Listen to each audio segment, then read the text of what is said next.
2026-এর বিধানসভা নির্বাচন কার্যত কড়া নাড়তে শুরু করেছে এই রাজ্যে। বিভিন্ন রাজনৈতিক দল তাদের মতো করে প্রস্তুতি নিতে শুরু করেছে।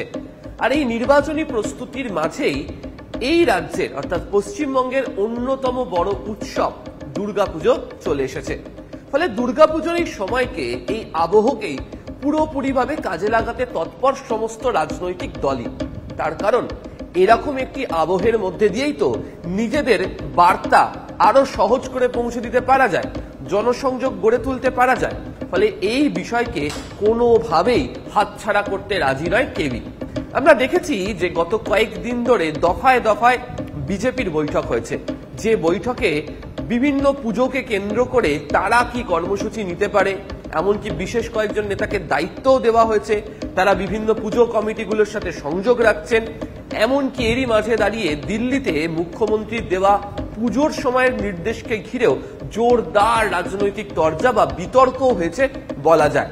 তো এমন আবহের মধ্যে এই রাজ্যের শাসক দল তৃণমূল কংগ্রেসও পুরোপুরিভাবে পুজোকে কেন্দ্র করে তাদের জনসংযোগের পর্যায় শুরু করতে চলেছে। বিজেপি যত এখন দুর্গাপুজো নিয়ে কথা বলবে তত বেশি বোঝা যাবে যে এদের দ্বিচারিতা এবং দিশাহীন রাজনীতি। একটা সময় বলতো বাংলায় দুর্গাপুজো হয় না, ডাহা মিথ্যা। তারপর দেখা গেল যখন মমতা বন্দ্যোপাধ্যায় যে অনুদান দেন পুজো অর্থনীতিকে চাঙ্গা করতে, তখন তারা তা বিরোধিতা করল। তা এখন আবার কখনো হল ভাড়া করে পুজো করতে যায়, কখনো নিজেরা আবার অ্যাওয়ার্ড দেওয়ার কথা বলে, কখনো দিল্লি থেকে কাউকে ডাকে। বিজেপি নেতাদের পুজোটা কোথায় বলুন তো? বিজেপি নেতারা দু একজন দল বদলু ছাড়া, যারা আগের দল করতো তাদের দু একজন কিছু পুজোর সঙ্গে জড়িত, সেই দল বদলু দু একটা বাদ দিলে বিজেপির আদি নেতাদের কোনো পাড়া আছে, কোনো ক্লাব আছে, কোনো পুজো আছে? আপনি তৃণমূল নেতার যখন সিপিএম এরও জমানা ছিল, তৃণমূলের পুজোর সঙ্গে জনসংযোগ, যেমন ফিরাদ হাকিম, ববি হাকিম, চেতলা অগ্রণী, অরূপ বিশ্বাস, সুরুচি সংঘ, সুজিত বোস, শ্রীভূমি স্পোর্টিং ক্লাব, এরকম বিভিন্ন জেলায় জেলায় দেখা যাবে যে তৃণমূলের নেতা কর্মীরা তারা একদম মানে পুজোর সঙ্গে ওতপ্রোতভাবে জড়িত, এলাকায় ক্লাব করে। আপনি একটা বিজেপি নেতার পাড়ায় যোগাযোগ আছে বলতে পারবেন? একটা বিজেপি নেতার কোনো ক্লাব আছে? সেই বিজেপি নেতা কোনো কালে কোনো পুজোর সঙ্গে জড়িত ছিল? এখন হল ভাড়া করে পুজো করতে যায়, বলছে সল্ট লেকে নাকি হল একটা ভাড়া করে পুজো করে। ভাড়া করে পুজো করবে কেন? আমাদের পাড়ায় তো আমাদের তো ভাড়া করে পুজো করতে হয় না। আমার পাড়ার ক্লাবের সঙ্গে আমি জন্মলগ্ন থেকে জড়িত। তো সুতরাং বিজেপি যারা পুজোর সঙ্গে, এলাকার সঙ্গে, মানুষের সঙ্গে, বাংলার মাটির সঙ্গে কোনো যোগাযোগ নেই, তারা হঠাৎ গুটিয়ে ঢুকতে গেলে এই অবস্থাই হয়। প্রথমত হচ্ছে এত পুজো হয় যে পুজোগুলোর অধিকাংশ ক্ষেত্রেই যারা কর্মকর্তা তারা কোথাও না কোথাও গিয়ে শাসক দল তৃণমূল কংগ্রেসের সাথে সংযুক্ত। দুই, বর্তমান সময়ের প্রেক্ষিতে এই রাজ্যে যে শব্দবন্ধ বিশেষ করে ব্যবহার হচ্ছে তা হচ্ছে বাঙালি অস্মিতা। এবছর যদি দেখতে পাওয়া যায় যে গোটা রাজ্যের একাধিক জায়গাতে পুজোতে এই বাঙালি অস্মিতার প্রসঙ্গ বারবার ধরে উঠে এসেছে। বিভিন্ন মণ্ডপ সজ্জিত হচ্ছে এই বাঙালি অস্মিতার থিমকে আশ্রয় করে। তো সেই কারণেই এই বাঙালি অস্মিতার ইস্যু নিয়ে কেন শাসক দল মানুষের কাছে পৌঁছতে চাইছে সেই বার্তাও এই পুজোর মধ্যে দিয়ে তারা দিয়ে রাখতে চায়।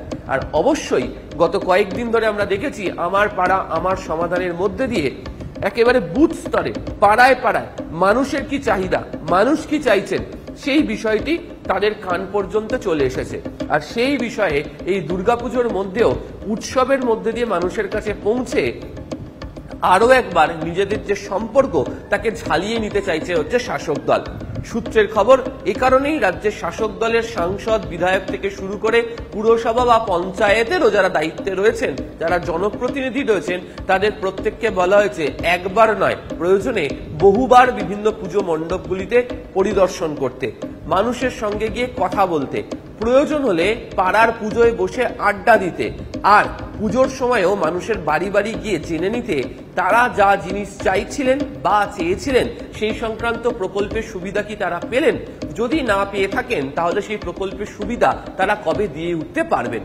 গত কয়েক বছর ধরে আমরা দেখেছি তৃণমূল কংগ্রেসের তরফ থেকে বিজয়া সম্মিলনীর অনুষ্ঠানের আয়োজন করা হয়, যে বিজয়া সম্মিলনীর মধ্যে দিয়েও এলাকার বিভিন্ন বয়স্ক নাগরিকদের সম্মান দেওয়া থেকে শুরু করে সেখানকার মহিলা যারা রয়েছেন তাদের কাছে পৌঁছে মহিলা সংগঠনের তরফ থেকে তাদের কাছেও বার্তা দেওয়া হয়।